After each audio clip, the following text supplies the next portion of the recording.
من بين كل الروائح المخبأة في الذاكرة تتجلى نكهة البن اليمني، وتحديدا البن العديني باختلافها وتعقيداتها.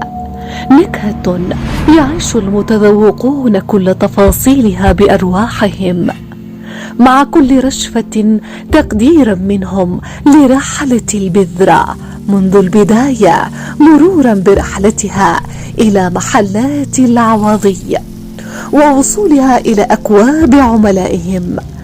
قهوة العوضي مش بالصدفة، بالحب والخبرة، بالحس والرغبة.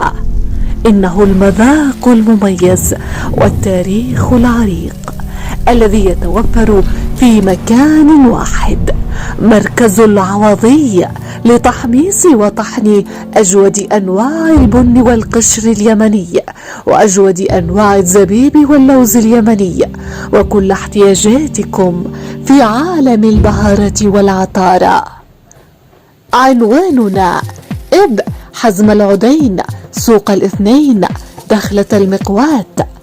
مركز العوضي، أصل الحكاية.